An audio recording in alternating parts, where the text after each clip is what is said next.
Okay, Yogendra ji आपकी बारी है। आपने कुछ पॉइंट्स नोट किए होंगे प्रदीप जी की बात में। आ, मैं समझता हूँ दूसरों को बहस में जरूर लाना चाहिए। मैं केवल एक अनुरोध करूंगा, मैं हाँ। प्रदीप जी से कहूंगा और बाकी सब साथियों से कहूंगा कि आज सुबह आपने जो अंग्रेजी में लेख लिखा है, इसकी शब्दावली आप खुद पढ़ लें। शायद आपको संकोच होगा पढ़ने के बाद खुद। ये शब्दावली केवल तथ्यों की नहीं है, तथ्य तो है, तथ्य देने का अधिकार है। जैसे मैंने कहा, आप और मैं तथ्यों पे कैसे एक दूसरे से बहस कर सकते हैं। इसमें तथ्यों के अलावा और बहुत कुछ है, बहुत सुंदर विश्लेषण है, अलंकार है। वो एक राजनीतिक कार्यकर्ता को शोभा देते हैं, एक एनालिस्ट को शोभा नहीं देते, मेरी ऐसी समझ है। बाकी इस पे क्या बहस की जाए। आपकी अगर ये मान्यता है तो है भाई, होना चाहिए।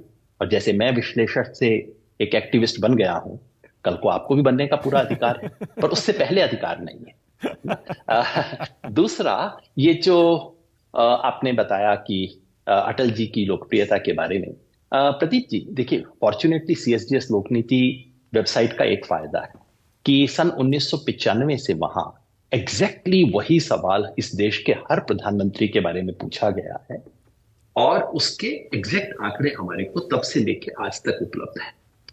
मेरा आपसे अनुरोध होगा, और ये पब्लिक है, आपको उनसे मांगने की भी आवश्यकता नहीं है, खाली वेबसाइट पे जाइए, चेक कर लीजिए। मेरा अनुरोध होगा कि आप चेक कीजिए कि अटल जी की लोकप्रियता का स्तर क्या था। हमें अब विश्वास नहीं, क्योंकि चुनाव हार गए, और इस देश में दिक्कत यह है कि जो चुनाव हार जाए उसका सब कुछ गलत है, और जीत गया सब सिकंदर है। सन 2003-4 में अटल जी वाकई बहुत लोकप्रिय नेता थे इस देश के, और कोई नेता उनके करीब भी नहीं था।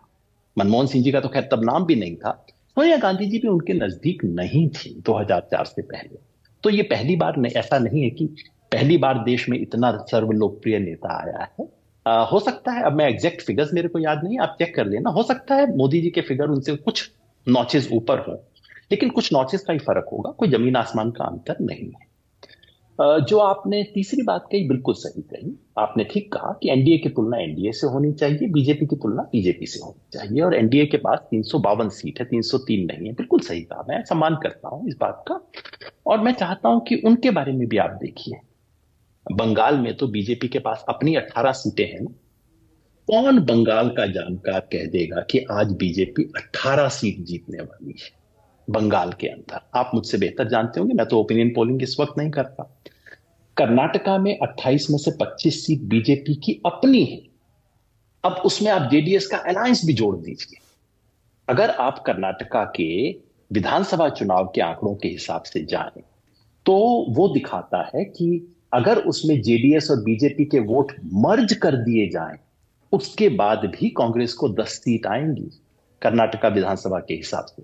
और आएंगी ऐसी जरूरी नहीं है, मैं कह रहा हूं कि आपको एक इनिशियल बेस लेवल का अनुमान देता है कि दौड़ कहां से शुरू होगी।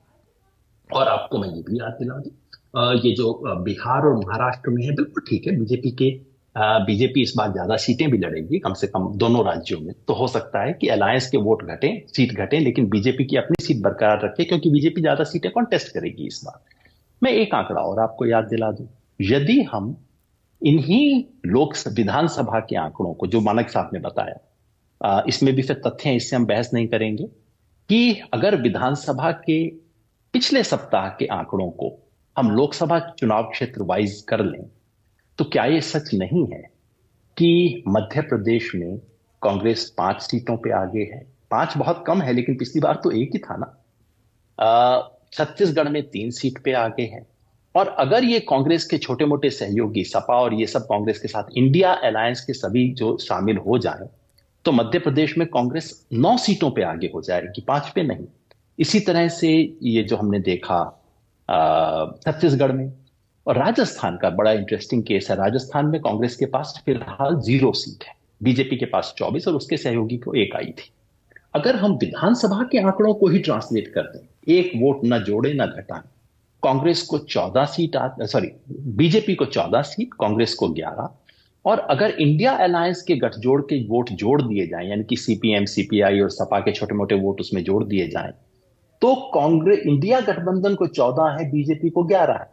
फिर मैं ये नहीं कह रहा हूं कि एग्जैक्टली यही लोकसभा में होगा, नहीं, मगर शुरुआती तौर पे एक मुकाबले की गुंजाइश है। और मुझे बहुत खुशी हुई कि प्रदीप जी ने भी कहा, जो एक न्यूनतम समझदारी की बात है, कि अभी से हम ऐसा नहीं कह सकते कि 24 की रेस खत्म हो गई है, अभी से हम नहीं कह सकते कि एक तरफा है। और अगर प्रदीप जी इस बात पे सहमत है और मैं सहमत हूं, तो मैं समझता हूं डिबेट को यहां समाप्त कर देना चाहिए। बिल्कुल।